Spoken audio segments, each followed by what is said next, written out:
Greetings. My name is Marie Simhoff with the Jackson County, Michigan Historical Society. Today we are here at Jackson College, joined by...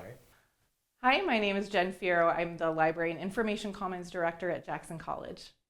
All right, well, thank you so much. Happy to be here. Thanks for having us here at Jackson College. And Mm. I see quite a bit of unique artifacts here that you've brought out here from the archive. And I guess tell us a little bit about them. I see a photo here on the right. What do we have? Yeah, so this is actually the first graduating class from Jackson Junior College.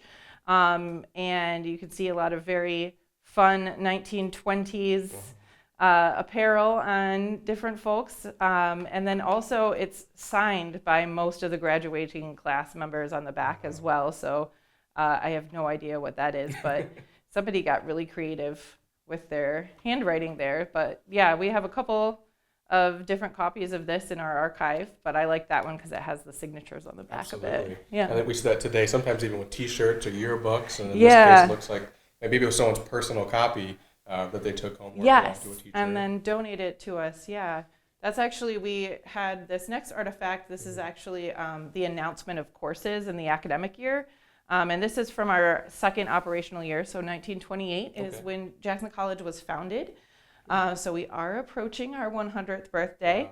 And so this is the announcement of the academic year. So they would put in here just like your academic calendar and who's teaching what classes and descriptions of classes, any registration fees. Like a welcome book, it seems. Yeah, Okay. yeah, exactly. A lot of the stuff that we would do in orientations or you would find online now, they just had little booklets that they would send to That's really students for cool. that. And I think you said in some cases too, it's just one instructor for some of the courses. Yeah, like for biology, there's just one instructor teaching all of the classes, whereas we have a whole department now Right. with several different instructors. So I think that yeah. shows the development, of the college itself. And I think even here we noticed too, it says Jackson Junior College, and not Jackson College or Jackson Community College, started as Jackson Junior College. Yep, that is how we were founded.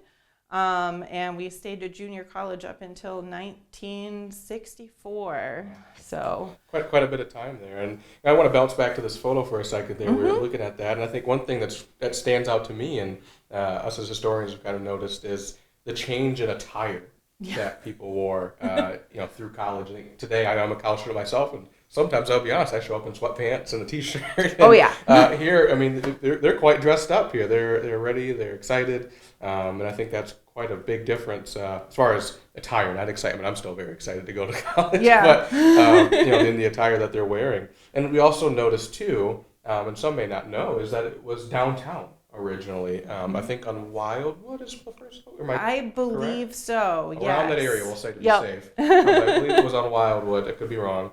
And it looks like that was a former home, I believe, also as well. Looks like they're standing in front of this is Junior College on the top of it with a little sign. Yep. Yeah. Very small. It was right next to Jackson High School's campus. Yep. So it was a very small little extension, very small beginnings from what we are now. It's small beginnings, large future. And Yeah. Look at the campus that we have now. Even out here, you see a 2-story library, and it's quite unique. So. Yeah. All right, well, let's continue on. What else do we have here? So this is the Oracle. I picked this one because it had some really nice kind of Art Deco design on there in the front. So this was our student journal publication. Okay. So this was all different articles and fiction works that were published all by our students. Oh, so nice. I have issues of this in the archive from the early 30s up until I think the late 40s, and then they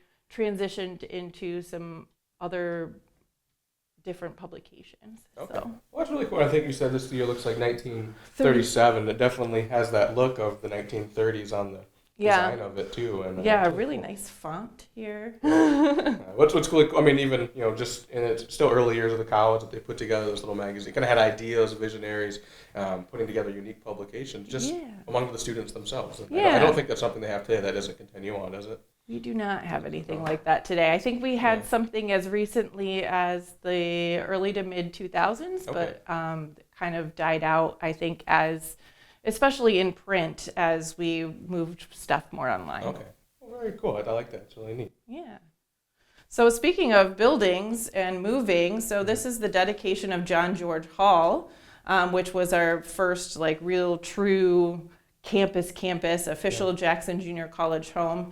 Officially, they moved there in 1946, but it was dedicated in February of 1947. So this is actually the program from that dedication, and they had, special music and a dedicatory address, and you had an address from president of Michigan State College at the time. Well, it wasn't cool. Michigan State University yet.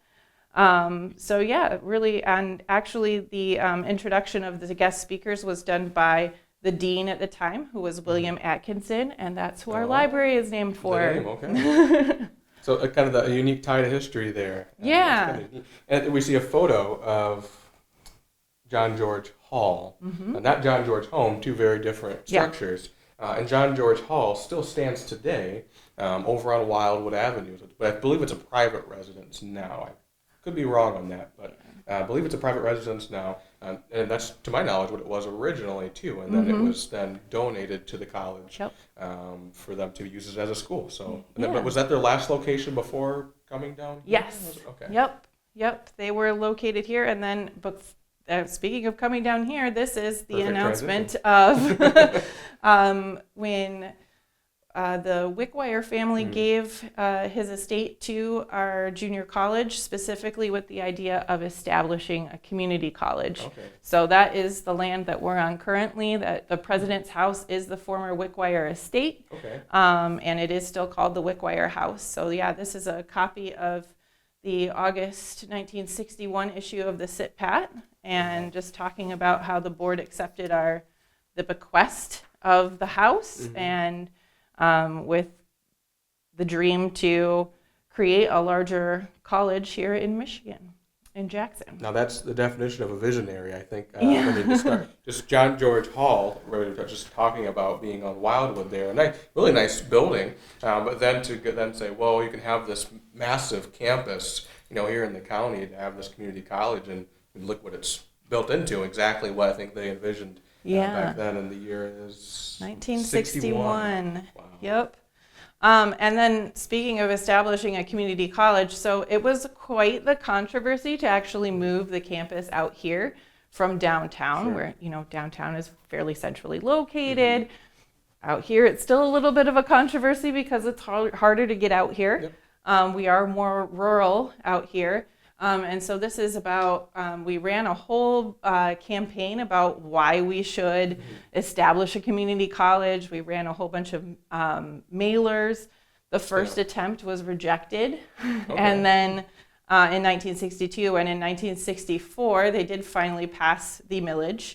And that was done with a whole bunch of grassroots effort and publicity campaigns and all kinds of stuff, and that is still the millage that we are operating under today. Wow. Yep. Well, it takes time then, it sounds like, to get those major developments. I think that's something that we still see today with different developments, is you have to advocate for them, and people don't always agree, and you have to do some little political work to advocate for it. And I think that's what we see here even back then, is you have constant advocation to push something. And I didn't know that it failed the first time. That's something new to me that I didn't know. I discovered that in the board minutes when I was looking those up last year, and we have all the board minutes in our archive as well. So I didn't realize that either. Well, very cool. So we kind of see, just right here, you see this big transition in the development of the structures. Yeah, and then this last thing that I have here is actually kind of interesting. So this is fairly recent. It's 30 years old, but this is our telecourse handbook. So this is how people used to take classes by like cassette tape or other, so like before you had the internet, and this would have been really early days of dial-up. So this was saying like, at JCC our resources are too valuable to confine to a campus. So they would do courses by tapes or by telephone, and they have all these policies about telecourses, and that was very innovative in the mid-90s. And this was all the different courses that you could take with video lessons, and when you would have to do your exams and all of that stuff. I thought that was really interesting, given that, about 50 to 60% of our classes now are online.